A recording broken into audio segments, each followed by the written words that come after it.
Hello students, एजविस्टा के online platform में आप लोगों का स्वागत है। एक बीएससी फाइनल ईयर की नई बुक स्टार्ट करते हैं, सॉलिड स्टेट फिजिक्स। ठीक है, ठोस अवस्था भौतिकी।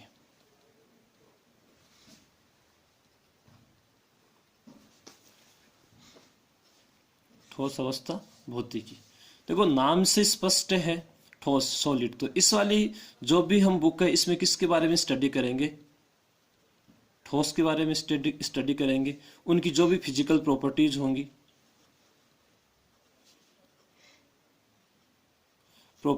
उनके बारे में स्टडी करेंगे।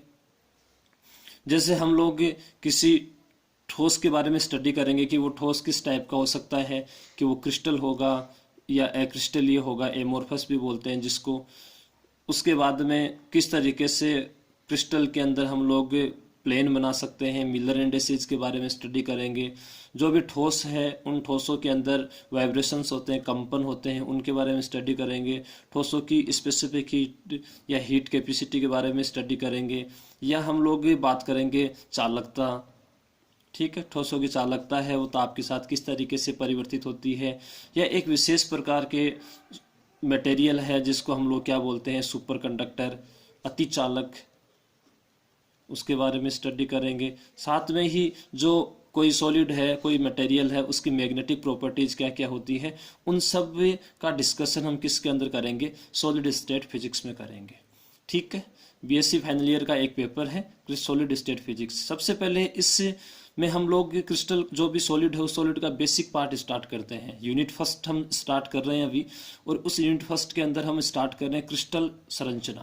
देखो, क्रिस्टल संरचना क्या होती है? पहली चीज तो क्रिस्टल क्या होता है,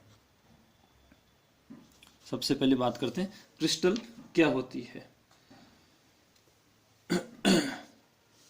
देखो, कोई ठोस है, वो ठोस दो भागों में डिवाइड किया जा सकता है। एक तो किस में डिवाइड किया जा सकता है, क्रिस्टलीय पदार्थों में डिवाइड किया जा सकता है। एक तो किस में डिवाइड कर सकते हैं, क्रिस्टलीय पदार्थों में। और एक किस में डिवाइड कर सकते हैं, अक्रिस्टलीय पदार्थ में। ठीक है, अब क्रिस्टलीय पदार्थ क्या होते हैं, अक्रिस्टलीय पदार्थ क्या होते हैं, इसके बारे में देखते हैं। जैसे मान लो कि मेरे पास में क्या है, एक 1D सॉलिड है। ठीक है, सॉलिड है, इसका मतलब इसमें क्या होंगे, एटम्स होंगे, और खूब सारे एटम्स है। ठीक, ये अपने पास में क्या एटम्स है। अब यदि इन एटम्स के बीच का जो सेपरेशन है, कोई भी दो एटम्स के नियरेस्ट एटम होने चाहिए, उन एटम्स के बीच का सेपरेशन क्या हो, इक्वल हो।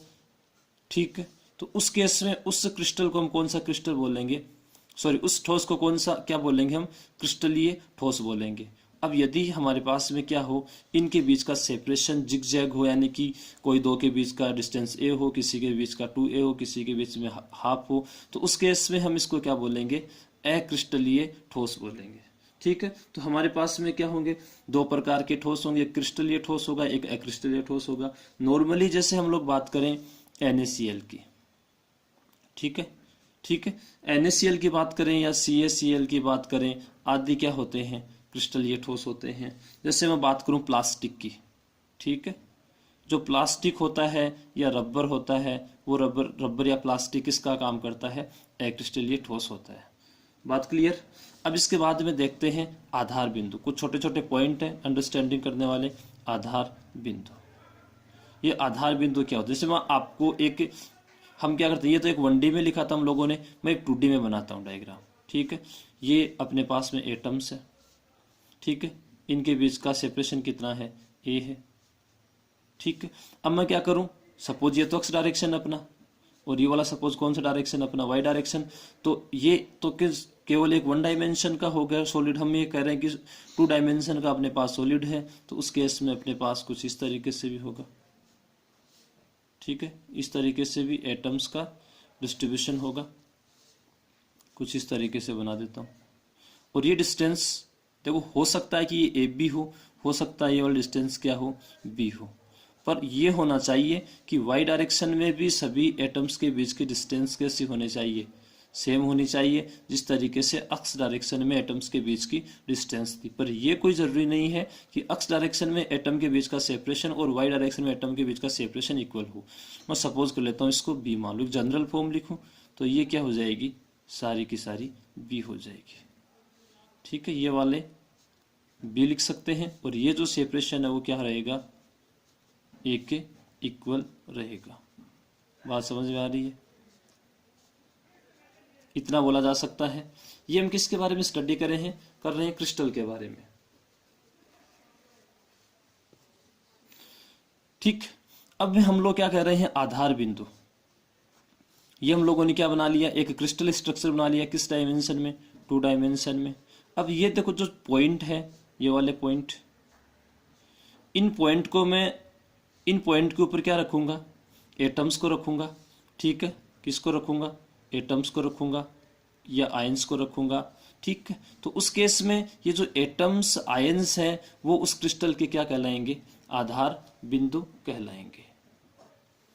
ठीक, तो आधार बिंदु है, इस आधार बिंदु का मतलब क्या होगा, जो भी एटम्स है या आयंस है जिनको हम कहाँ रखेंगे, क्रिस्टल में रखेंगे, वो क्या होगा, आधार बिंदु। एक और होता है जालक बिंदु।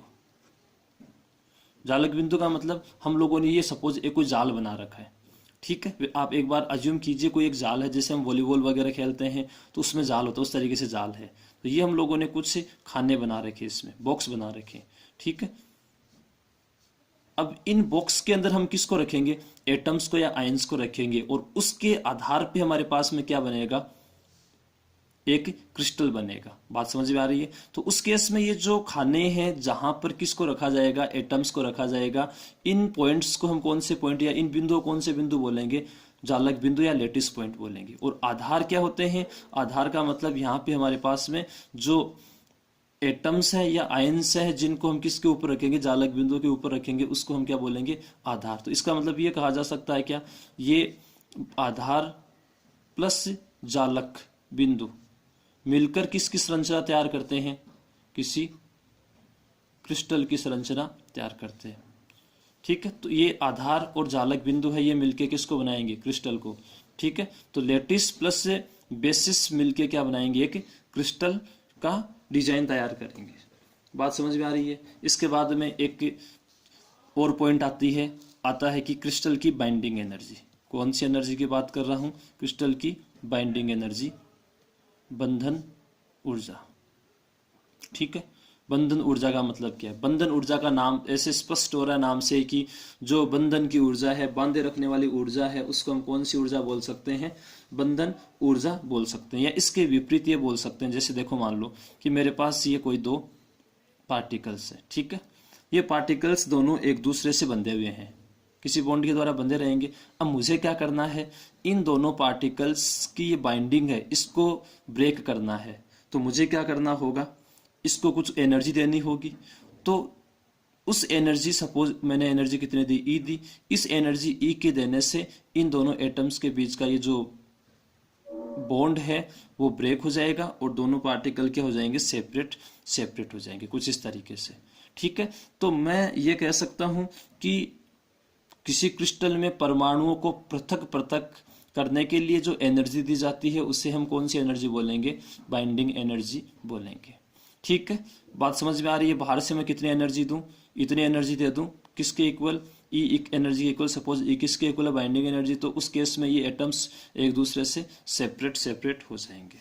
ठीक है, तो उस केस में ये जो एनर्जी है वो एनर्जी कौन सी एनर्जी होगी, बाइंडिंग एनर्जी होगी। बात समझ में आ रही है?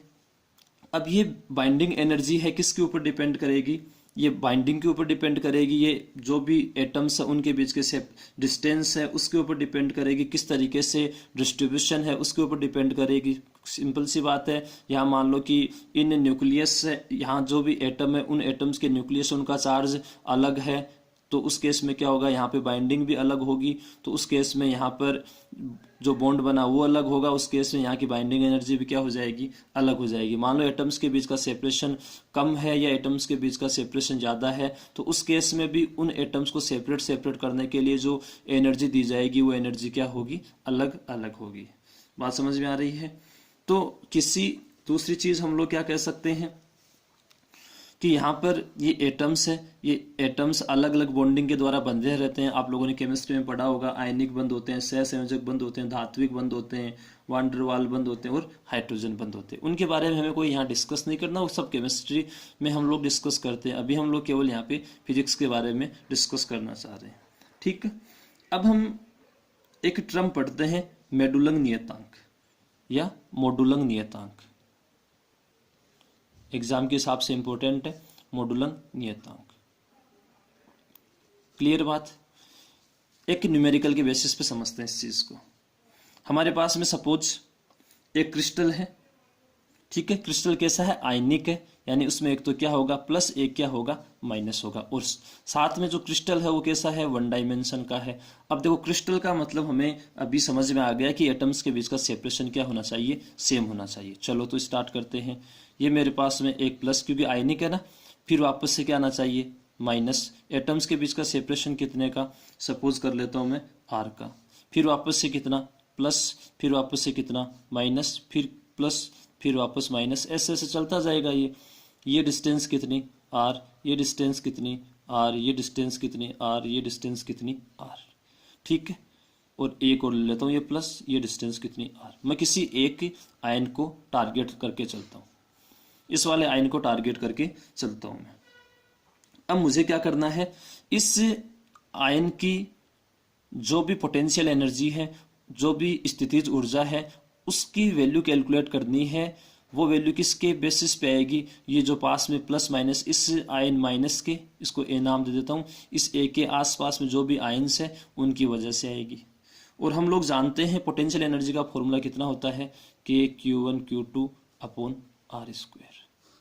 बात क्लियर हो रही है? तो उस केस में हम लोग क्या कह सकते हैं कि इस ए के लिए जो पोटेंशियल एनर्जी आएगी वो कितनी आएगी? सपोज यूं आएगी। तो इस माइनस ए और प्लस ए हम पोटेंशियल एनर्जी कैसे निकालते हैं? अपने पास में ये वाला एक चार्ज Q1 है, ये वाला चार्ज एक Q2 है, दोनों के बीच की डिस्टेंस R है, तो कितना लिखते हैं? के Q1 Q2 upon R square. तो ठीक उसी प्रकार से यहाँ लिखे, ये वाला माइनस का, इसके लिए देखना है इसके पास में कौन है? प्लस है, तो दोनों के बीच की डिस्टेंस कितनी? R। तो मैं कितना लिख सकता हूँ? के ई स्क्वायर अपॉन आर। ठीक है। साइन किसका आएगा? माइनस का या प्लस का? देखो दोनों के बीच में एक माइनस एक प्लस, तो अट्रैक्शन का है, तो यहाँ पे साइन किसका जाएगा? माइनस। अट्रैक्शन के लिए पोटेंशियल एनर्जी कितनी होती है? माइनस की। फिर माइनस का इसके साथ तो कंट्रीब्यूशन हो गया। अब माइनस का किसके साथ में? इस माइनस के साथ में। दोनों साइन सेम है तो रिपल्सन, तो साइन किसका? प्लस का। चार्ज कितना दोनों का? ई। तो कितना? के ई स्क्वायर। और यहाँ पे डिस्टेंस कितनी? 2r। टोटल डिस्टेंस देखो यहाँ से यहाँ तक की डिस्टेंस कितनी हो गई? 2r हो गई। फिर उसके बाद नेक्स्ट करें कितना? वापस से ये माइनस और ये प्लस, तो कितना जाएगा? के ई स्क्वायर अपॉन कितना लिखा जा सकता है? 3r। प्लस मैं एक और लिख देता हूँ, देखो यहाँ माइनस, फिर प्लस, फिर माइनस 5, फिर वापस कितना जाएगा? प्लस के ई स्क्वायर अपॉन 4r आ जाएगा।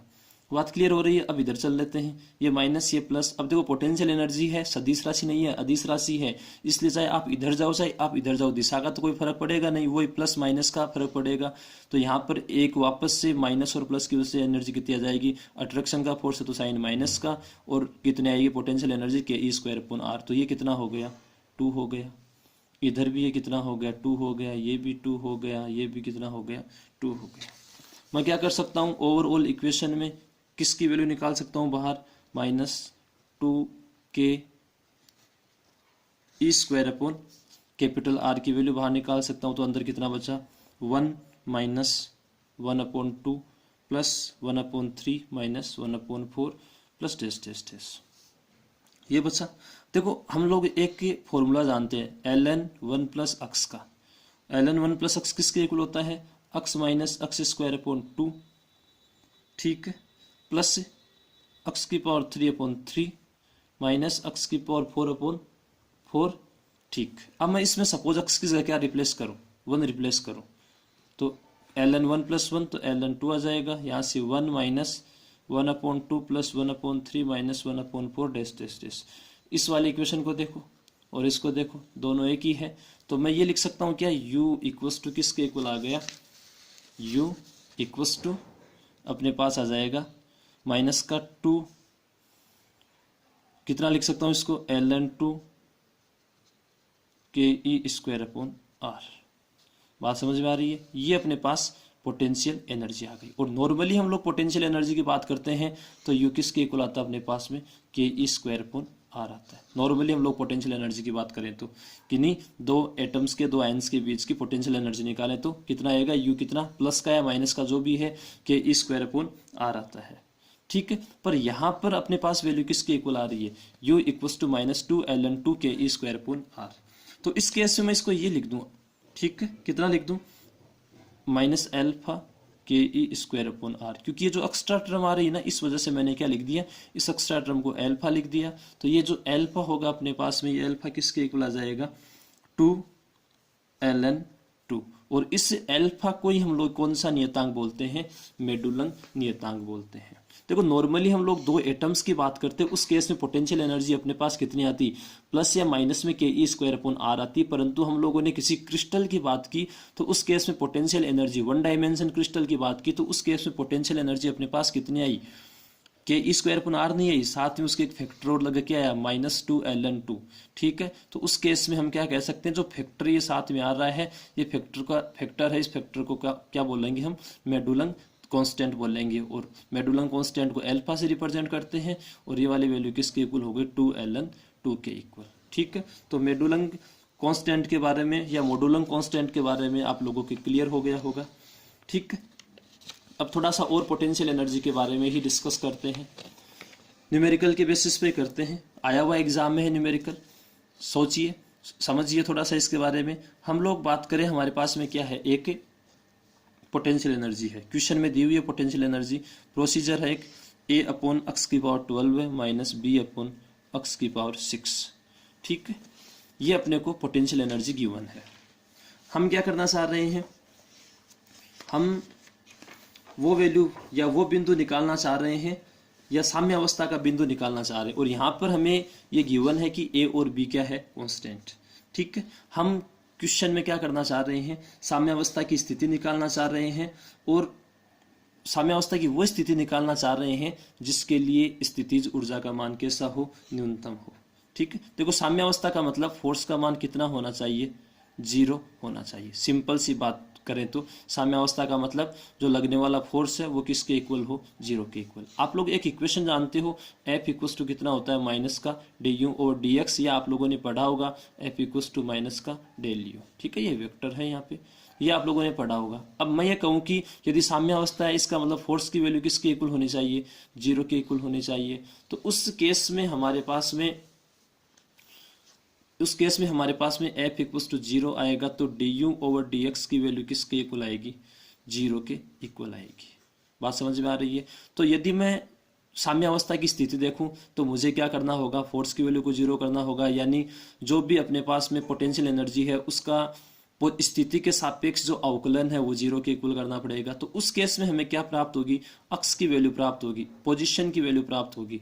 और वो पोजीशन की वैल्यू हमें ऐसे प्राप्त होगी जिनके ऊपर पोटेंशियल एनर्जी या तो क्या हो सकती है, मैक्सिमम हो सकती है, या क्या हो सकती है, मिनिमम हो सकती है। अब मैक्सिमम होगी या मिनिमम होगी, इसके बारे में हम डिस्कस कैसे करते हैं, फिर हम क्या करते हैं, वापस से डबल डिफ्रेंशिएशन करते हैं। किसका, जो हम लोगों ने पहले किया था du ओवर dx, तो इसका डबल डिफ्रेंशिएशन करते हैं। और उसके बाद में यदि वो डबल डिफ्रेंशिएशन करने के बाद जो भी हम लोगों को du over dx equals to 0 करके अक्स की वैल्यू प्राप्त हुई, उन अक्स की वैल्यू को इस डबल डिफ्रेंशिएशन में पुटअप करने के बाद यदि अक्स ग्रेटर देन 0 है तो हमारे पास में क्या आएगी, मिनिमा की स्थिति आएगी, और लेस देन 0 है तो किसकी स्थिति आएगी, मैक्सिमा की स्थिति आएगी। ये सिंपल एक प्रोसीजर होती है। तो सबसे पहले हम लोगों को क्या करना होता है, इस टाइप की न्यूमेरिकल के अंदर साम्यावस्था की स्थिति यानी फोर्स 0 का मतलब du और dx की वैल्यू को 0, तो जो भी पोटेंशियल एनर्जी दी हुई है उसका स्थिति के सापेक्ष अवकलन करते हैं। अवकलन करने के बाद उसकी वैल्यू 0 करते हैं, और 0 करने के बाद क्या करते हैं, वहां से अक्स की वैल्यू निकालते हैं। ठीक है, और उन अक्स की वैल्यू के लिए स्थिति जो है या तो मैक्सिमम होगी या मिनिमम होगी। मैक्सिमम होगी या मिनिमम होगी, इसको कैसे निकालें, उसके लिए वो पुनः अवकलन करते हैं। तो उसको पुनः अवकलन करने के बाद जो भी हमारे पास इक्वेशन बनी उसमें वो स्थिति जो हम लोगों ने निकाली है वो पुटअप करते हैं। उससे हमें पता चलता है कि वहाँ पे मैक्सिमम आएगा या मिनिमम आएगा। चलो वापस न्यूमेरिकल पे आते हैं। तो हम लोगों ने क्या किया, ये वाला लिखा। अब हम क्या करते हैं, इसका अवकलन करते हैं एक बार, du ओवर dx। तो कितना आएगा, 12a x की पावर 13 6b अपॉन x की पावर 7। किसकी इक्वल करना है, इसको 0 के इक्वल करना है। तो 0 के इक्वल करूंगा तो 12a अक्स की पावर 13 बराबर 6b अक्स की पावर 7। देखो 7 5 12 6 हो गया ना, तो कितना अक्स की power 6 equals to 2a upon b। तो यहाँ से अक्स कितना आएगा 2a अपॉन b की पावर 1 अपॉन 6। ठीक है, ये बिंदु हमारे पास में आ गया, x equals to 2a upon b 1 upon 6। अब क्या करते हैं, इसका वापस से डबल डिफ्रेंशिएशन करते हैं। तो d2u ओवर dx स्क्वायर, तो कितना -12 मल्टीप्लाई 13, तो प्लस ये a अपॉन अक्स की पावर 14 माइनस वापस से प्लस 7 मल्टीप्लाई 6b अपॉन अक्स की पावर 7 की जगह क्या पुटअप कर देंगे 8 पुटअप कर देंगे। बात समझ में आई। अब अक्स की जगह हमें क्या रिप्लेस करना है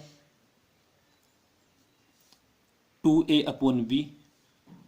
ठीक है, ये प्लस माइनस थोड़ा सा ध्यान दे लेना, तो यहाँ माइनस था तो ये क्या आ जाएगा प्लस आ जाएगा। ठीक है, और यहाँ ठीक है ये वाला वापस से क्या आ जाएगा माइनस आ जाएगा। अब इस वाले इक्वेशन में मैं क्या पुटअप करूं, ये जो अक्स है उसकी जगह 2a अपॉन b पुटअप करूं और कैलकुलेशन करूं, तो उस केस में मेरे पास d2u ओवर dx स्क्वायर कैसा आता है ग्रेटर देन 0। इसका मतलब ये हुआ, कैलकुलेशन करके देखें तो इसका मतलब ये हुआ कि अक्स इक्वल्स टू जो 2a अपॉन b की पावर 1 अपॉन 6 है, ये 2a अपॉन b की पावर 1 अपॉन 6 साम्यावस्था की स्थिति तो होगी। अब साम्यावस्था की स्थिति में यहाँ पर स्थितिज ऊर्जा न्यूनतम होगी या अधिकतम या मैक्सिमम होगी, तो इस केस में यहाँ पर ये d2u और dx स्क्वायर ग्रेटर देन 0 आ रहा है। इसका मतलब यहाँ पर इस स्थिति अक्ष पर यानी 2a अपॉन b की पावर 1 अपॉन 6 पर स्थितिज ऊर्जा है उसका मान कैसा होगा न्यूनतम होगा। बात समझ में आ रही है। ठीक है, अब हम लोग थोड़ी सी और फिजिक्स के बारे में स्टडी कर लेते हैं। हम लोगों ने बात की थी लेटिस की, ठीक है, जालक की हम लोगों ने बात की थी, जालक। ठीक है, जालक क्या होता है, जालक हम लोगों ने स्टडी की थी थोड़ी देर पहले, वापस से उसी जगह आता हूं। हम लोगों ने स्टडी की थी जो भी हमारे पास में क्रिस्टल के बिंदु हैं, उन बिंदुओं पर हमें क्या करना है आधार बिंदुओं को रखना है। ठीक है, वापस से आप लोग पीछे की तरफ जाइए, वीडियो में आप लोग समझ आएंगे। हमें क्या करना है, ये जो भी जालक बिंदु है उनके ऊपर किसको रखना आधार बिंदु को रखना है। तो उस केस में जो स्ट्रक्चर प्राप्त होगी उसको हम लोग क्या बोलेंगे जालक बोलेंगे। क्रिस्टल संरचना प्राप्त होगी उससे हम क्या बोलेंगे जालक बोलेंगे। ठीक है, अब देखो ये जालक 3 प्रकार के हो सकते हैं अपने पास नॉर्मली। एक तो कौन सा हो सकता है रैखिक जालक हो सकता है। रैखिक जालक का मतलब हम लोग केवल और केवल क्या करें, जो एटम्स का डिस्ट्रीब्यूशन करें वो केवल 1 डायमेंशन में करें। एक दूसरा क्या हो सकता है अपने पास में द्विविमीय जालक हो सकता है। पहला 1D की बात कर लूँ, 1D में कैसा सभी एटम्स केवल और केवल किस में एक डायरेक्शन में, तो एटम्स के बीच की डिस्टेंस कितनी ये है। ठीक है, दूसरा क्या हो सकता है 2D में हो सकता है, इसका मतलब अक्स और वाई दोनों को ले लूँ। ठीक है, ये ले लिया यहाँ पे इस तरीके से। और भी हो सकता है, जैसे पीछे भी हम लोगों ने बनाया था ये वाला। ठीक है, ये इस केस में क्या हो जाएगा 2D हो जाएगा, सपोज ये डिस्टेंस कितनी है b है। 3D की बात करें तो हमारे पास में क्या हो जाएगा, अब 3 डायमेंशन में लिख लें तो हम कुछ इस तरीके से 3 डायमेंशन में बना सकते हैं। ठीक है, ये खूब सारे क्या हो जाएंगे पॉइंट्स हो जाएंगे इसमें। ठीक है, इस बार पॉइंट्स किस में होंगे 3 डायमेंशन में होंगे। जैसे आप लोग किसी कमरे की बात करो, ठीक है, कमरा है, उससे कमरे के अंदर आप लोग देखोगे कि उसके प्रत्येक कॉर्नर के ऊपर जो भी कॉर्नर है उसको उन कॉर्नर के ऊपर क्या रखे हुए हो एटम रखे हुए हो। ऐसे खूब सारे कमरे लीजिए तो उस केस में वो किसकी तरह बिहेव करेंगे, किसी क्रिस्टल की तरह बिहेव करेंगे। बात समझ में आ रही है। या आप लोग इस तरीके से समझ सकते हो इस चीज़ को कि जैसे मान लो एक क्लासरूम है और उस क्लासरूम में क्या है कि जो चेयर डली हुई है, जैसे चेयर इस तरीके से डली हुई है कि ये मान लो अपना एक क्लासरूम है। ठीक है, इस क्लासरूम में जो भी एक आगे की जो भी पंक्ति है उसमें यहाँ एक चेयर डली हुई है, यहाँ एक चेयर डली हुई है, यहाँ एक चेयर डली हुई है, फिर वापस पीछे इस तरीके से चेयर, यानी सारी चेयर जो डली हो एक लाइन में डली हुई है, इधर से देखो चाहे इधर से देखो। और ख़ास बात प्रत्येक चेयर पर एक स्टूडेंट बैठेगा और चेयर के बीच का सेपरेशन वो कैसा है, सेम है, तो उस केस में हम क्या कह सकते हैं, वो ठीक उसी प्रकार से जिस तरीके से एटम की क्या होती है, जो सॉलिड है उसकी कौन सी स्ट्रक्चर होती है, क्रिस्टल स्ट्रक्चर होती है, यानी वो किसकी तरह बिहेव करता है, जालक की तरह बिहेव करता है। ठीक है, हो सकता है कि ये पंक्ति है, इस पंक्ति में सेपरेशन सपोज ए हो और इधर कितना हो, सपोज बी हो। बात समझ में आ रही है? तो इस केस में हम इसको क्या बोलेंगे, जालक बोलेंगे। अब यहाँ पर हम लोग यदि पोजीशन निकालना चाहें, जैसे 1D में निकालना चाहें, 1D में हम किस तरीके से रिप्रेजेंट करते हैं, ये एटम्स है, ठीक है, सभी के बीच की डिस्टेंस कैसी होनी है, ए। तो हम स्थानांतरण सदिश निकालना चाह रहे हैं। मान लो कि हमें ये वाली पोजीशन, ये मैंने ओरिजिन ले रखा है यहाँ पे, यानी 0 ले रखा है, तो मुझे ये वाली पोजीशन निकालनी है। तो उस केस में मैं क्या करूँ, 1A 2A और कितना 3A, तो T कितना आ गया, 3A आ गया। T को मतलब यहाँ पे क्या है, स्थानांतरण सदिश है। ठीक है, जैसे मान लो मुझे यहाँ पे निकालना हो तो T मेरे पास कितना आ जाएगा, A आ जाएगा, यहाँ निकालना हो तो T कितना आ जाएगा, 2A आ जाएगा। इस प्रकार से फाइनली मैं क्या कह सकता हूँ कि 1D में T नॉर्मली कितना लिखा जा सकता है, MA लिखा जा सकता है। MA का मान क्या होता है, जो M होता है वो यहाँ पे क्या होता है, इंटीजर होता है, और A है वो A यहाँ पर क्या है, जो एटम्स है उनके बीच की डिस्टेंस है। इसी प्रकार 1D के बजाय 2D में लिखना चाहूँ तो 2D में अपने पास में ये डायग्राम था। मान लो मुझे इस पॉइंट के ऊपर आना है तो मुझे क्या करना होगा, 1 2 और 3 चलना होगा एक्स डायरेक्शन में, तो 3A चलना होगा, और वाई डायरेक्शन में कितना चलना होगा, 0 चलना होगा। मान लो इस पॉइंट के ऊपर मुझे आना है तो एक्स डायरेक्शन में मुझे कितना चलना होगा, 1 2 3 और 4 चलना होगा, और वाई डायरेक्शन में कितना चलना होगा, 2 चलना होगा, तो 2B। तो मैं इसको ये लिख सकता हूँ कि जनरल फॉर्म में T = MA + NB। बात क्लियर? यहाँ पर M और NB क्या होंगे, इंटीजर होंगे। ठीक उसी प्रकार से हम लोग किसके लिए कर सकते हैं, 3 डायमेंशन के लिए कर सकते हैं, और 3 डायमेंशन के लिए हम T लिखना चाहें तो MA एक्स डायरेक्शन का, NB वाई डायरेक्शन का, और LC किसका, जेड डायरेक्शन का। तो हम लोग क्या लिख सकते हैं यहाँ पे, जालक स्थानांतरण सदिश लिख सकते हैं। ठीक है, ये क्या है, जालक स्थानांतरण सदिश है। ठीक है, ट्रांसलेशनल वेक्टर है। मेरे हिसाब से आपको समझ में आ रहा होगा ये सब। अब इसके बाद बात करते हैं अभाज्य कोष्ठिका की, परमिटिव सेल की बात करते हैं। देखो 2 प्रकार की सेल होती है, एक अभाज्य कोष्ठिका होती है और एक होती है एकक कोष्ठिका। हमारे पास में 2 टर्म्स आती है, एक तो अभाज्य कोष्ठिका आती है और एक एकक कोष्ठिका आती है। दोनों कोष्ठिकाओं में क्या डिफरेंस होता है उसके बारे में डिस्कस करते हैं। जैसे हमारे पास में क्या है, कोई भी एक बहुफलक है, बहुफलक का मतलब खूब सारे उसके फलक हो सकते हैं। ठीक है, एक बहुफलक है, वो हम बहुफलक इसलिए बोल रहे हैं 1D में 2D में 3D में अलग अलग तरीके से देखेंगे। एक बहुफलक है और उस बहुफलक का जो आयतन है वो आयतन कितना है, मिनिमम है, मिनिमम से मिनिमम है।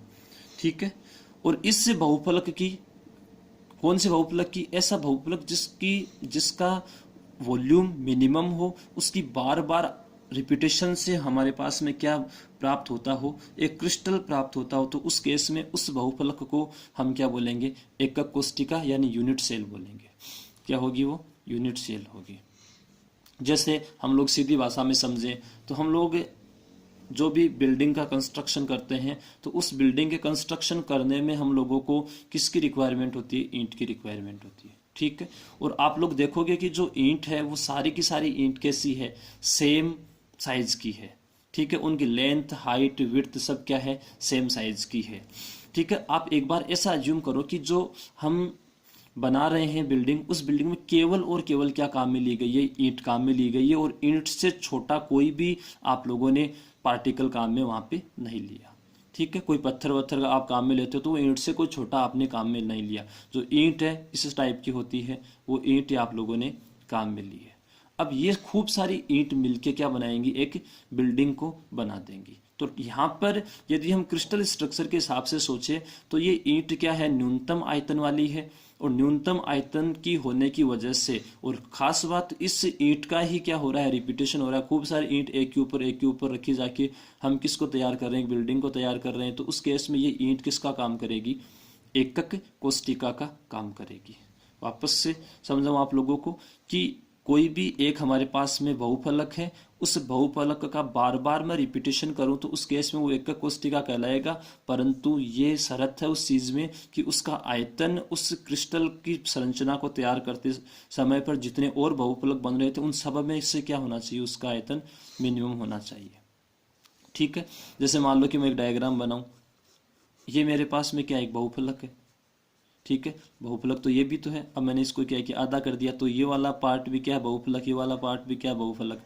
अब यहाँ इन दोनों के हिसाब से सोचे तो मिनिमम आयतन किसका, इस बड़े वाले का या इतने से पार्ट का। तो आप लोग कहोगे सर इस छोटे वाले का क्या है आयतन, इस बड़े वाले की तुलना में क्या है मिनिमम। ठीक है, तो बहुफलक तो ये वाला भी हो गया। तो ये क्रिस्टल स्ट्रक्चर बना रहा हूँ तो उस केस में बहुफलक तो मेरे पास खूब हो सकते हैं, परंतु वो बहुफलक जिसका वॉल्यूम कैसा हो, मिनिमम हो, तो उस केस में उस बहुफलक, खास बात ये भी होनी चाहिए कि उस बहुफलक का रिपीटेशन होना चाहिए, पुनरावृत्ति होनी चाहिए बार बार। तो उस केस में हम उसको क्या बोलेंगे, यूनिट सेल बोलेंगे। ये बात समझ में आ रही है।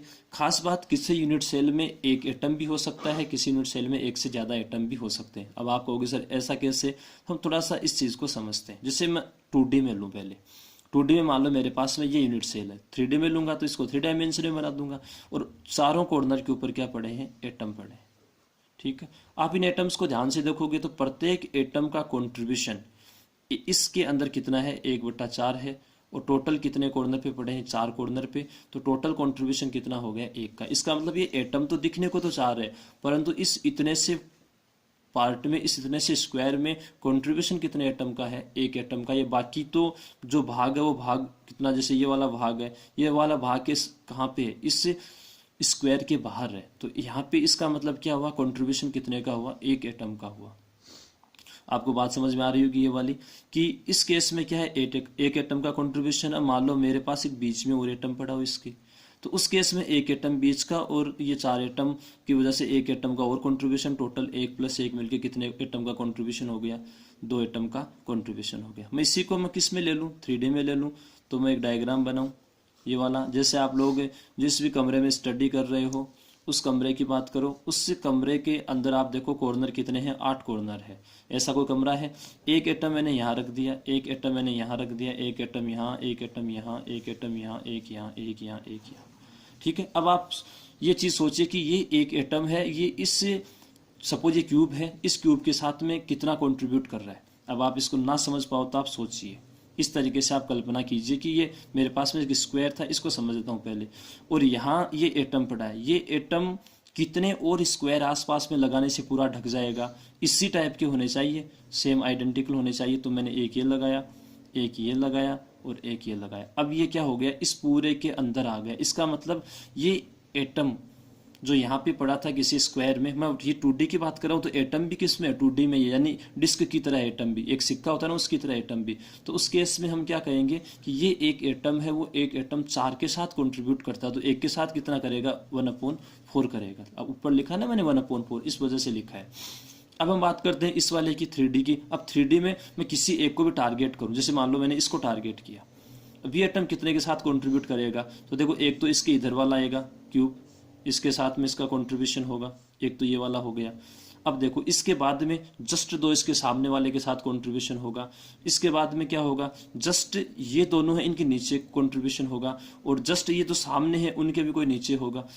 ऐसा मत करो, फिर आप ऐसा कर लो, इस वाले को लो एक बार। ठीक है, तो इस वाले का एक तो इसके साथ कंट्रीब्यूशन, एक इसके साथ कंट्रीब्यूशन, 2 इधर वाले। ठीक है, फिर ये क्या हो गया, एक पूरा का पूरा 4 का बन गया ना, कुछ इस तरीके से, ये इस तरीके से, ये एक, ये वाला, ये एक, इसको 1 मान लेता हूँ, इसको 2, तो ये 1, ये 2, थोड़ा सा बड़ा बना लेते हैं, ये 1, ये 2, फिर इसके सामने के ये 3 और ये 4। अब हम क्या करते हैं, जस्ट इनके ऊपर भी हमें क्या रखना होगा, इन 4 को रखना पड़ेगा, तभी ये बीच में आ पाएगा। ठीक है, तो टोटल कितने हो गए, 8। तो एक के साथ कितने का कंट्रीब्यूट हुआ, 8। 1 बटा, मतलब एक एटम कितना कंट्रीब्यूट कर रहा है, इस लेटिस, इस जो भी स्ट्रक्चर है इसके अंदर 1/8 का, टोटल कितने एटम, 8। तो कितने का कंट्रीब्यूशन हो गया, 1 का। अब मान लो कि इसके बीच में भी एक एटम पड़ा हो, तो उस केस में हमारे पास कितना जाएगा, 1 + 1, तो कितना टोटल 2 का कंट्रीब्यूशन हो गया। अब ये कोई जरूरी नहीं है 2 का ही कंट्रीब्यूशन हो, 2 से ज्यादा का भी हो सकता है, 3 का, 4 का, 5 का भी हो सकता है। वो सारे स्ट्रक्चर है उनको हम डिटेल में स्टडी करेंगे आगे इसी यूनिट के अंदर, ठीक है। तो यहाँ पे हम क्या कह सकते हैं कि टोटल कंट्रीब्यूशन कितने का, 1 का भी हो सकता है या 2 का भी हो सकता है, किसके अंदर, यूनिट सेल के अंदर। अब हम बात करते हैं एक नए कोष्टिका की, जिसको बोलते हैं अभाज्य कोष्टिका, परमिटिव सेल, अभाज्य कोष्टिका, ठीक है। अभाज्य कोष्टिका भी क्या होती है, ठीक यूनिट सेल की तरह ही होती है, यानी कि ऐसा मिनिमम वॉल्यूम का जो भी हमारे पास में कोई सेल है जिसका बार बार मैं रिपीटेशन करूंगा, पुनरावृत्ति करूंगा, तो हमें क्या प्राप्त होगी, क्रिस्टल स्ट्रक्चर प्राप्त होगी। सेम वही चीज है, पर एक चीज का ध्यान देना, कोई भी एक कोष्टिका है और उस कोष्टिका में एटम का कंट्रीब्यूशन केवल और केवल 1 है, तो उस केस में उस कोष्टिका को मैं कौन सी कोष्टिका बोलूंगा, अभाज्य कोष्टिका। एक तो होती है यूनिट सेल, एक होती है परमिटिव सेल, यानी कि मेरे पास में जो एकक कोष्टिका थी, उस एकक कोष्टिका में हम लोगों ने देखा कि 1 एटम का कंट्रीब्यूशन भी हो सकता है, 2 एटम का कंट्रीब्यूशन भी हो सकता है, ज्यादा का भी हो सकता है। हम लोगों ने जैसे मान लो इस वाले केस में पढ़ा था, अभी हम लोगों ने देखा इसको, जैसे मान लो ये वाला मेरे पास में एक क्यूब है, इसके कॉर्नर के ऊपर एटम पड़े, तो उस केस में यहाँ कंट्रीब्यूशन कितने का हुआ, 1 एटम का हुआ। मान लो इसी के अंदर मैं क्या कर देता, अंदर की तरफ भी क्या डाल देता, 1 एटम डाल देता, तो उस केस में कंट्रीब्यूशन कितने का होता, 2 का होता। तो यदि किसी मिनिमम वॉल्यूम का कोई सेल है और वहां पे केवल और केवल कितने एटम एग्जिस्ट करते हैं, उस मिनिमम वॉल्यूम में 1 एटम एग्जिस्ट करता है, तो उस केस में वो सेल कौन सी सेल होगी, परमिटिव सेल या अभाज्य कोष्टिका होगी। अब इसका मतलब ये कहा जा सकता है क्या कि कोई यूनिट सेल है, वो यूनिट सेल क्या हो सकती है, अभाज्य कोष्टिका हो भी सकती है या नहीं भी हो सकती। ऐसा इसलिए बोल रहा हूं, जैसे कोई यूनिट सेल है, उस यूनिट सेल में कितने एटम, 1 एटम, तो उस केस में तो वो किसका काम करेगी, अभाज्य कोष्टिका का काम करेगी। पर यदि किसी यूनिट सेल में कितने एटम, 2 एटम, तो उस केस में वो किसका काम नहीं करेगी, अभाज्य कोष्टिका का काम नहीं करेगी। अब इसका रिवर्स चलता हूं, कोई भी अभाज्य कोष्टिका क्या हो सकती है, इकाई कोष्टिका हो सकती है, एकक कोष्टिका हो सकती है। क्यों, क्योंकि किसी अभाज्य कोष्टिका में क्या होंगे, 1 एटम होगा, और यूनिट सेल में भी क्या होता है, 1 एटम होगा। तो इसका मतलब क्या कहा जा सकता है, कोई अभाज्य कोष्टिका क्या हो सकती है, एकक कोष्टिका हो सकती है। यानी कि मैं क्या बोल सकता हूं, प्रत्येक अभाज्य कोष्टिका एकक कोष्टिका होती है, परंतु प्रत्येक एकक कोष्टिका अभाज्य कोष्टिका नहीं होती। बात समझ में आई। इसके अलावा एक और कोष्टिका की बात करते हैं हम लोग, विग्नर सीड्स कोष्टिका। केवल एक कोष्टिका बनाने का तरीका है विग्नर सीड्स कोष्टिका। किस तरीके से बनाते हैं, हम लोग क्या करते हैं, कोई भी एक क्रिस्टल है, इस क्रिस्टल में खूब सारे एटम्स होंगे, जैसे मान लो मेरे पास ये एटम है, ठीक है, खूब सारे एटम्स है, मैं उनमें से कुछ को ले रहा हूँ, ये मेरे पास कुछ एटम्स है। अब मैं क्या करता हूँ, इन एटम्स को किसी लाइन के द्वारा मिलाता हूँ, ये मैंने इनको मिला दिया, किसी भी तरीके से मिलाओ, मैंने कुछ इस तरीके से इनको मिला दिया। अब मैं क्या करता हूं, इन जो लाइनें हैं, इन लाइनों का जो आधा भाग है, ठीक है, अर्ध दूरियां हैं, जैसे मान लो ये वाला यहां से यहां तक अर्ध दूरी, इसके ऊपर एक परपेंडिकुलर डाल देता हूं, तो मैंने एक परपेंडिकुलर डाल दिया। फिर इसके ऊपर ही परपेंडिकुलर डाल देता हूं, तो ये परपेंडिकुलर डाल दिया। फिर इसके ऊपर ही परपेंडिकुलर डाल देता हूं, ये परपेंडिकुलर डाल दिया। इसके ऊपर परपेंडिकुलर डाल देता हूं, सबके ऊपर क्या डाल देता हूं, परपेंडिकुलर डाल देता हूं, ठीक है। अब सोच के देखना, हमारे पास अब इसके अंदर वाले भाग को देखो, तो हमारे पास क्या हो गया, ये वाला कुछ एक इस तरीके से भाग हो गया, कुछ इस तरीके से,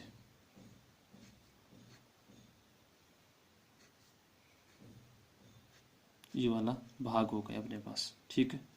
तो इस वाले कोष्टिका को, यानी इस तरीके से हम लोगों ने जो कोष्टिका बनाई, उस कोष्टिका को कौन सी कोष्टिका बोलेंगे, विग्नर सीड्स कोष्टिका। क्या करेंगे, जो भी पास पास के पॉइंट्स हैं, उन पॉइंट्स को लाइनों के द्वारा मिला देंगे, और जो लाइनें हैं, जो भी दूरियां, जो भी लाइनें, उनकी अर्ध दूरियों पे परपेंडिकुलर खींचेंगे, और उन सब परपेंडिकुलर से मिलके जो भी हमारे पास में एक कोष्टिका बनेगी, या उनके प्रतिच्छेदन के हिसाब से जो भी कोष्टिका बनेगी, उसको हम क्या बोलेंगे, विग्नर सीड्स कोष्टिका।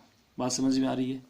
अब हमारे पास में विभिन्न प्रकार के जालक होते हैं। एक ब्रेवे नाम का साइंटिस्ट था, ब्रेवे, अपने सिलेबस में 3 डायमेंशन के, 2D में नहीं है, केवल 3 में है। तो ब्रेवे नाम का एक साइंटिस्ट था, उस ब्रेवे नाम के साइंटिस्ट ने क्रिस्टलों के कुछ प्रकार बताए, और उन्होंने प्रकार बताने में जो बेस लिया, वो क्या लिया, A, B और C, ठीक है। ये ABC क्या है यहाँ पर, इसकी बात कर लेता हूँ पहले तो। जैसे मान लो कि सिंपल मेरे पास में ये एक एक्सिस, एक दूसरी एक्सिस, एक तीसरी एक्सिस, तो ये जो वेक्टर है इसको मैं क्या मान लेता हूँ, A वेक्टर मान लूँ, इसको क्या मान लूँ, B वेक्टर मान लूँ, और इसको क्या मान लूँ, C वेक्टर। नॉर्मली तो देखो यहाँ पे जो एंगल होता है ना, ये एंगल कितने का होता है, 90 का। पर सपोज ये एंगल 90 का नहीं हो, ठीक है, तो ये सपोज A के सामने वाला एंगल अल्फा का हो, B के सामने वाला एंगल सपोज बीटा का हो, और C के सामने वाला एंगल सपोज किसका हो, गामा का। अब खास बात, ये alpha beta gamma equals to 90 degree भी हो सकते हैं, या नॉट इक्वस टू 90 डिग्री भी हो सकते हैं, या ये AB और C तीनों एक दूसरे के इक्वल भी हो सकते हैं, तीनों एक दूसरे के नॉट इक्वल भी हो सकते हैं। बात स्पष्ट हो रही है। मैं क्या कर रहा हूँ, तीन मैं कोऑर्डिनेट ले रहा हूँ, एक तो A वेक्टर ले रहा हूँ, एक B वेक्टर ले रहा हूँ, एक C वेक्टर ले रहा हूँ। इनको बोलते हैं मूलभूत सदिश, फंडामेंटल वेक्टर, ठीक है। अब ये तीनों मैं क्या कर लेता हूँ, किसी बिंदु पे इनको मिला देता हूँ। ये हम लोगों ने क्या किया, बिंदु पे मिला दिया। अब यहाँ पे मैं दिखने में 90 लग रहा है, पर मैं एक्चुअल में ये कहना चाह रहा हूँ आप लोगों को कि ये 90 हो भी सकता है और ये 90 ना भी हो, ठीक है, हो भी सकता, कोई इश्यू नहीं है। इसलिए हम लोग मान लेते हैं ये अल्फा, ये वाला B के सामने वाला बीटा, और C के सामने वाला, C के सामने कौन, C को छोड़ के दो जो एंगल बनाएंगे वो कौन है, B और A बनाएंगे, तो ये कौन सा, गामा, ठीक है। तो इस प्रकार से हमारे पास में तीन तो क्या हो गए, फंडामेंटल वेक्टर A, B और C, और तीन अपने पास में क्या हो गए, एंगल हो गए, अल्फा बीटा और गामा। और इन सब के आधार पर हम लोग 7 प्रकार की स्ट्रक्चर बना सकते हैं। आप लोगों ने केमिस्ट्री में भी इन सब के बारे में स्टडी की होगी कि कितने टाइप की स्ट्रक्चर बना सकते हैं हम लोग, 7 प्रकार की स्ट्रक्चर बना सकते हैं। अब वो 7 प्रकार की स्ट्रक्चर क्या क्या है उनके बारे में डिस्कस करते हैं थोड़ा सा, ठीक है। तो वो 7 प्रकार की जो स्ट्रक्चर आएंगी वो हमारे पास कौन कौन सी आ जाएंगी, वो हमारे पास आएंगी, आप लोगों ने पढ़ रखा होगा। एक तो कौन सी होती है, घनीय होती है, ठीक है। एक कौन सी होती है, द्विसमलंबाक्ष होती है। एक कौन सी होती है, विषम समलंबाक्ष होती है। एक कौन सी होती है, त्रिसमन्ताक्ष होती है। एक षटकोणीय होती है, एक एकंताक्ष होती है, और एक त्रिंताक्ष होती है। अब इन स्ट्रक्चर में भी एटम्स का जो डिस्ट्रीब्यूशन है उसके आधार पर हम लोग क्या कह सकते हैं, कुल 14 प्रकार की हमारे पास में क्या आती है, स्ट्रक्चर आती है, ठीक है। और उन सबको क्या बोलते हैं, ब्रेवे जालक बोलते हैं। और सारे के सारे किसके बेसिस पे हैं, ये जो A, B और C के बेसिस पे, या अल्फा बीटा और गामा के बेसिस पे। जैसे मैं कुछ एग्जांपल देता हूं आप लोगों को। जैसे मैं बात करूं घनीय की, घनीय का मतलब क्या होता है, आप लोग सिंपल घन की बात करते हो तो सभी एटम्स के बीच की क्या होनी चाहिए, डिस्टेंस, सॉरी, जो भी ये पॉइंट है, ये A, ये सपोज B और ये C, ये A बराबर B बराबर क्या होना चाहिए, C होना चाहिए, पहली चीज तो। इसके अलावा ये एंगल, कौन से एंगल, ये वाला एंगल, ये वाला एंगल और ये वाला एंगल, ये तीनों एंगल क्या होने चाहिए, बराबर होने चाहिए, अल्फा बीटा गामा। और ये एंगल किसके इक्वल होने चाहिए, 90 डिग्री के इक्वल होने चाहिए, ठीक है। तो उस केस में ये जो स्ट्रक्चर होगी, उस स्ट्रक्चर को मैं कौन सी स्ट्रक्चर बोलूंगा, क्यूबिक स्ट्रक्चर या घनीय संरचना बोलूंगा। अब घनीय संरचना भी हमारे पास में कुछ एटम्स के डिस्ट्रीब्यूशन के हिसाब से अलग अलग हो सकती है। जैसे किसी घनीय संरचना में क्या हो, केवल और केवल कहाँ एटम स्थित हो, कॉर्नर के ऊपर एटम स्थित हो, ठीक है। तो उस केस में यहाँ पे पूरे के पूरे सिस्टम में कुल एटम्स का कंट्रीब्यूशन कितने का रहा, 1 का रहा। इसलिए इसको किससे रिप्रेजेंट करते हैं, अभाज्य से, ठीक है। परमिटिव से मैं नॉर्मली रिप्रेजेंटेशन के लिए जो टर्म काम में लेता हूँ वो क्या लेता हूँ, P लेता हूँ। अब इसके बाद में ऐसा भी हो सकता है कि ये वाला जो क्यूब है इसके बीच में भी कोई एक एटम हो, तो उस केस में टोटल अपने पास में एटम्स का कंट्रीब्यूशन कितना हो जाएगा, 1 तो पहले था, कॉर्नर वाले की वजह से अंदर एक और आ गया तो 2 का। तो उस केस में ये वाली जो स्ट्रक्चर है इसको क्या बोलेंगे, अंतः केंद्रित, ठीक है, बेस सेंटर्ड क्यूबिक, यानी BCS स्ट्रक्चर बोलते हैं। आप लोगों को याद आ रहा होगा, केमिस्ट्री में पढ़ा हुआ आप लोगों ने, या 12th क्लास में आप लोगों ने पढ़ा था, ठीक है। इसके अलावा ये भी हो सकता है कि मेरे पास में ये क्यूब हो, इस क्यूब के जो कॉर्नर है उन कॉर्नर के ऊपर तो एटम है ही, साथ में ये जो फेस है, फेस कौन सा, जैसे ये पेपर है, इस पेपर का ये वाला फेस, जैसे आप लोग कमरा लो, कमरे की जो दीवारें हैं उन दीवारों के ऊपर भी क्या हो, एटम, यानी कि ये छत और फर्श उसके ऊपर भी एटम हो, ये इधर पीछे की तरफ, ये इधर, तो ये इस केस में क्या हो सकता है, ये सामने वाला एक, ठीक है। तो इस केस में इसको हम कौन से स्ट्रक्चर बोलेंगे, फेस सेंटर्ड, क्योंकि फेस के सेंटर के ऊपर भी क्या है, एटम्स कंट्रीब्यूट कर रहे हैं। अब यहाँ पर इस वाले स्ट्रक्चर को हम लोग कौन से स्ट्रक्चर बोलेंगे, एफसीसी, इसको कौन सी बोलेंगे, बीसीसी, और इसको यदि यहाँ बीच में एटम नहीं हो तो वो कौन सी होगी, परमिटिव। तो इस प्रकार से हमारे पास में क्यूबिक के लिए कितने स्ट्रक्चर प्राप्त हो गई, 3 स्ट्रक्चर प्राप्त हो गई। इसी प्रकार से द्विसमलंबाक्स नाम से एक होता है, द्विसमलंबाक्स। ठीक है, द्विसमलंबाक्स का मतलब क्या है, देखो यहाँ पे क्या होना चाहिए, 2 समान होने चाहिए। ठीक है, 2 एक्सिस क्या होनी चाहिए, समान होनी चाहिए। तो सपोज ए बराबर तो बी है, परंतु सी क्या है, दोनों के बराबर नहीं, यानी कि ए और बी तो बराबर है पर सी इनके बराबर नहीं है। साथ में जो अल्फा, बीटा और गामा है वो एंगल तो कितने के रहने चाहिए, 90 के। तो मैं मान लेता हूँ ये ए है मेरे पास में, ठीक है, ये मेरे पास में बी है, दोनों समान है, और ये क्या मान लेता हूँ, सी मान लेता हूँ, थोड़ा बड़ा कर देता हूँ। तो उस केस में मेरे पास जो स्ट्रक्चर आएगी वो स्ट्रक्चर कौन सी आएगी, द्विसमलंबाक्स आ जाएगी। अब द्विसमलंबाक्स में भी हम लोग क्या कहते हैं, इनके कॉर्नर के ऊपर एटम रह सकते हैं। इसका मतलब यहाँ पर हमारे पास जो स्ट्रक्चर बनी वो स्ट्रक्चर कौन सी बन गई, पी बन गई, और इसके सेंटर बीच में भी क्या हो सकता है, एक एटम हो सकता है। तो उस केस में ये स्ट्रक्चर कौन सी बन जाएगी, बीसीसी बन जाएगी। ठीक उसी प्रकार से विषमलंबाक्स, विषमलंबाक्स का मतलब हम क्या बोलेंगे कि यहाँ पर जो ए, बी और सी है तीनों ही कैसे हैं, नॉट इक्वल टू 0 है। ठीक है, जो ए बी सी है वो तीनों ही कैसे हैं, एक दूसरे के इक्वल नहीं है, A not equal to B not equal to C है। तो उस केस में अल्फा बराबर बीटा बराबर क्या होना चाहिए, गामा। तो उस केस में जो स्ट्रक्चर बोली जाएगी उस स्ट्रक्चर को हम कौन सी बोलेंगे, विषमलंबाक्स बोलेंगे। ठीक, इसी प्रकार से हम लोग त्रिसमन्ताक्स के बारे में बात कर सकते हैं, षटकोणीय के बारे में बात कर सकते हैं। थोड़ी इंपॉर्टेंट है षटकोणीय। तो षटकोणीय यदि कोई स्ट्रक्चर होगी तो वो स्ट्रक्चर कौन सी स्ट्रक्चर होगी, यदि ए बराबर बी हो पर नॉट इक्वल टू सी हो। खास बात अल्फा बराबर बीटा बराबर तो कितना हो, 90 डिग्री, परंतु गामा कितना हो, 120 डिग्री। तो उस केस में हम इस स्ट्रक्चर को कौन से स्ट्रक्चर बोलेंगे, षटकोणीय स्ट्रक्चर बोलेंगे। किस तरीके से करते हैं समझते हैं इस चीज को। मेरे पास में ये कोई जेड एक्सिस है, ये वाली कोई एक एक्स एक्सिस है। ठीक है, ये मैं मान लेता हूं ए और ये मान लेता हूं मैं सी। तो ए और सी के बीच का एंगल बीटा बनेगा, 90 डिग्री है। ठीक है, इसके अलावा ये मान लेता हूं मैं बी। तो जो बी एंगल बनेगा वो भी कितने का बनेगा, 90 का बनना चाहिए। तो ये भी 90 हो गया, परंतु ये बी ले लेते हैं। परंतु यहाँ पे देखो गामा कितना, 120। अभी हम लोगों ने सीखा गामा किसके बीच का एंगल, बी और ए के बीच का एंगल। तो उस केस में गामा कितने का, ये 120 डिग्री का। ठीक है, वापस एक बार रिपीट करता हूं, हम एक्चुअल में क्या कर रहे हैं, 3 एंगल ले रहे हैं। एंगल कौन कौन से, देखो मैं यहाँ पे लिखता हूं, ये एक तो ए, ये एक बी और एक सी। अब ध्यान रखना, देखो ए और बी, ठीक है, या मैं ये बोलूं ए के जो सामने का एंगल है, ए के सामने का एंगल कौन सा, बी और ए को छोड़ के बी और सी के बीच का एंगल, उसको तो मैं अल्फा लूं। मैं मान लो सपोज बी का एंगल लूं तो बी को छोड़ दो, बी को छोड़ोगे तो सी और ए बचेगा। तो इन सी और ए के बीच का एंगल कितना हो जाएगा, सपोज बीटा। और उसके बाद मैंने क्या लिया, एक सी लिया। तो सी लिया तो बचा कौन, बी और ए। तो सी का एंगल कौन सा, गामा। अब वापस जाते हैं उसमें, हम लोगों ने कहा कि हमारे पास में क्या है, ये तो सी का एंगल तो कौन बचा, बी और ए। तो ठीक है, तो सी का एंगल गामा कितने का, 120 डिग्री का। तो ऐसा कोई हमारे पास में क्या आ गया, एक स्ट्रक्चर आ गया। अब इसको मैं क्या करूं, क्लोज कर दूं। इसको क्या कर दूं मैं, क्लोज कर दूं। तो उस केस में हमारे पास में क्या आएगी, एक स्ट्रक्चर आएगी। उस स्ट्रक्चर को कौन सी बोलेंगे, षटकोणीय स्ट्रक्चर बोलेंगे। और वो स्ट्रक्चर है, उसकी शेप किस तरीके की आ जाएगी अपने पास में, कुछ इस तरीके की, कुछ इस तरीके की इसमें शेप आ जाएगी।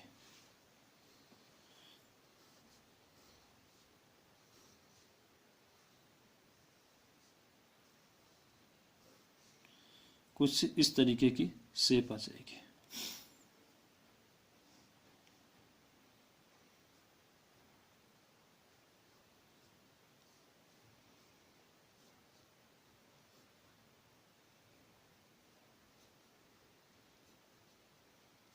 कुछ इस तरीके से शेप आ जाएगी, ये वाला नहीं है। तो ये वाली जो स्ट्रक्चर होगी, वो वाली स्ट्रक्चर कौन सी हो जाएगी, षटकोणीय स्ट्रक्चर हो जाएगी। और यहाँ पर जो ये एंगल बनेगा, ये वाला एंगल, ये 90 का होगा, ये 90 का होगा, ये वाला कौन सा होगा, 120 डिग्री का होगा। और इस स्ट्रक्चर को हम कौन से स्ट्रक्चर बोलेंगे, षटकोणीय संरचना बोलेंगे। ठीक है, इसी प्रकार से एकंताक्ष होगा, इसी प्रकार से हम लोग क्या पढ़ सकते हैं, त्रिंताक्ष पढ़ सकते हैं। ठीक है, तो थोड़ी सी समझने वाली चीजें थी, ज्यादा टफ नहीं है मेरे हिसाब से। जो भी यहाँ पे हम लोगों ने पढ़ा है, जो भी हम लोगों ने यहाँ पे समझा है, केवल थ्योरेटिकल चीजें हैं, लिखनी है।